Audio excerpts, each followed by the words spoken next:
अस्सलाम वालेकुम dear students, hopefully आप सब लोग माशाल्लाह खैरियत से होंगे। हमारा चैप्टर नंबर 4, इसका एक टॉपिक हमारा रहता था इंटरमॉलिक्यूलर फोर्सेस वाला। बाकी जो इसके टॉपिक हैं जिसमें आयनिक बॉन्ड है या कोवलेंट बॉन्ड है वो ऑलरेडी आपका अपलोडेड हैं और बड़ी डिटेल में बहुत अच्छी तरीके से वो एक्सप्लेन हुआ है। और मेरी तरफ से आपको पर्सनल रिकमेंडेशन है कि आप उन वीडियोज़ को ज़रूर देखें। आज जो हमारा टॉपिक है वो है बेटा इंटरमॉलिक्यूलर फोर्सेस। अब क्योंकि हम ग्रेड 9 के लेवल के ऊपर खड़े हैं तो फिर इंटरमॉलिक्यूलर फोर्सेस को जब हम देखते हैं तो हम कहते हैं एक्चुअली ये जो वर्ड है ना, इंटर का मीनिंग है बिटवीन, और ये फिर हमारे पास क्या आ गया, मॉलिक्यूल। तो इसका मतलब ये हुआ कि ये क्लियर कट हमारा आ रहा है कि it's a attractive force between molecules. अब क्या हुआ था कि जब हमारे पास कोवलेंट बॉन्ड बना था, म्यूचुअली शेयरिंग ऑफ इलेक्ट्रॉन हुई थी, जिससे एलिमेंट्स का वैलेंस शेल जो हुआ था वो हमारे पास क्या हुआ था, कंप्लीट हो गया था। वैलेंस शेल कंप्लीट होने के बाद मॉलिक्यूल जब बन गया तो एटम को स्टेबल हो जाने चाहिए था, एटम स्टेबल होगा। बट यहाँ पे प्रॉब्लम ये आया कि वो जो डिफरेंट एटम्स के दरमियान बॉन्ड बना, उस बॉन्डिंग की वजह से क्या हुआ, इलेक्ट्रोनेगेटिविटी डिफरेंस का इफेक्ट जो है वो क्या हुआ, हमारे पास क्रिएट हुआ। उस इलेक्ट्रोनेगेटिविटी के इफेक्ट की वजह से हमारे पास क्या हुआ, पार्शियल चार्जेस क्रिएट हो गए।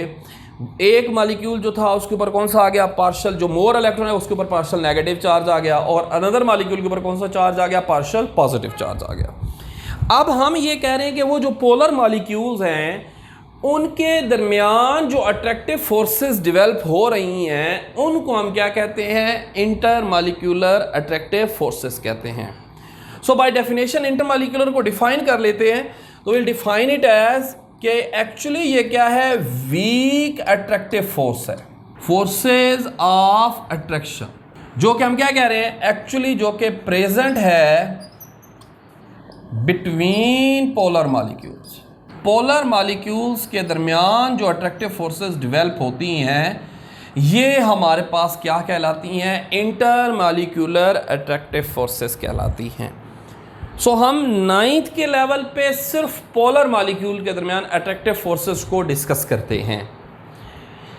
हम ये कहते हैं कि वो पोलर मॉलिक्यूलर में जो अट्रैक्टिव फोर्सेस डेवलप हुई हैं ये इनका जो इफ़ेक्ट होगा, ये इफ़ेक्ट करेंगी किसको बेटा, इफेक्ट द फिजिकल प्रॉपर्टीज।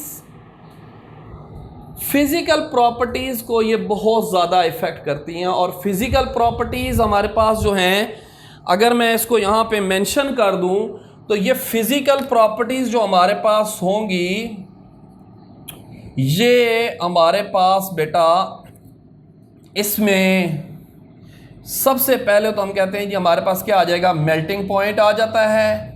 फिर इसके साथ साथ हमारे पास क्या आ जाता है बेटा, बॉइलिंग पॉइंट आ जाता है, ठीक है, स्टेट्स आ जाती है, डेंसिटी आ जाती है, ठीक हो गया।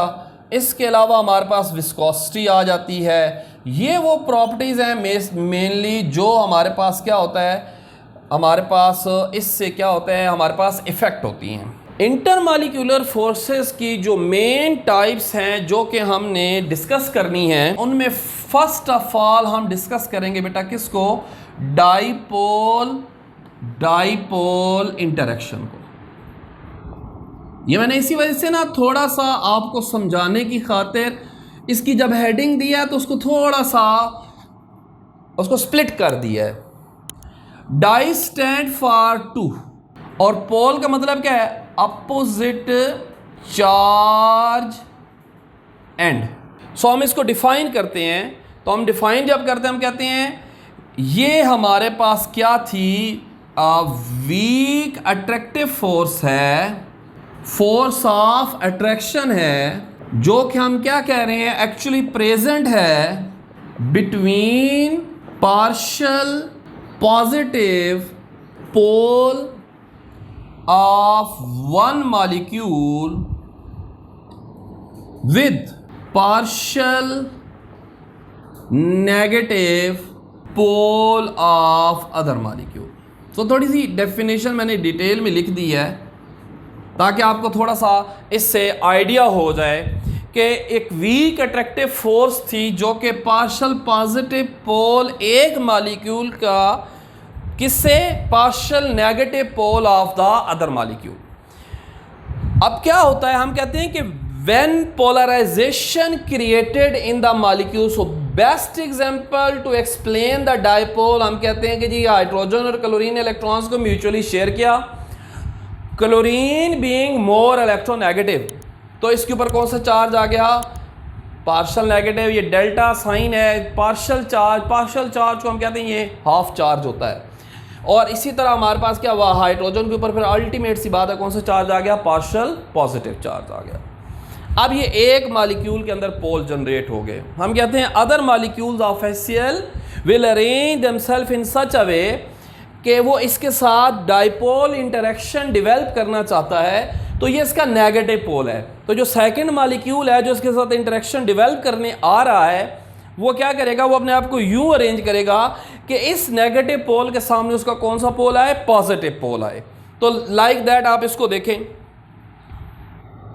ये अनदर मॉलिक्यूल है। अब इसमें वो ये कह रहा है कि ये वो वीक अट्रैक्टिव फोर्स थी जो क्या हो गई? डेवलप हो गई। Positive pole of one molecule with the negative pole of the other molecule. In the same way हम ये कहते हैं कि हमारे पास एक अनदर HCl का मॉलिक्यूल था, तो उसके अंदर भी उसने आपको पोलर चार्जेस तो क्रिएट हो गए, इलेक्ट्रॉन उसने भी अपने आप को अरेंज कैसे किया? इन सच अ वे कि इसके पॉजिटिव पोल के सामने उसका कौन सा पोल आया? नेगेटिव। और ये वीक अट्रैक्शन। सो ये क्या था? ये partial positive pole of one molecule with the partial negative pole of the other molecule. अब क्योंकि हम इसे वीक अट्रैक्टिव फोर्स कह रहे हैं, ये इसकी रीजन है कि हम इसको किस से शो कर रहे हैं? डॉटेड लाइन से शो करें। ये शो कर रहा है कि ये कौन सी अट्रैक्टिव फोर्स है? वीक अट्रैक्टिव फोर्स है। क्लियर होगी बात बेटा? ये मोस्टली फिजिकल प्रॉपर्टीज को क्या करेगी? इफेक्ट करेगी, यानी इनका फिजिकल बिहेवियर, स्टेट कह लें, melting point, boiling point, comparatively हमारे पास क्या होगा? ग्रेटर होगा as compare to non polar molecules, क्योंकि इनमें वीक अट्रैक्टिव फोर्सेस क्या हो चुकी हैं? डेवलप हो चुकी हैं।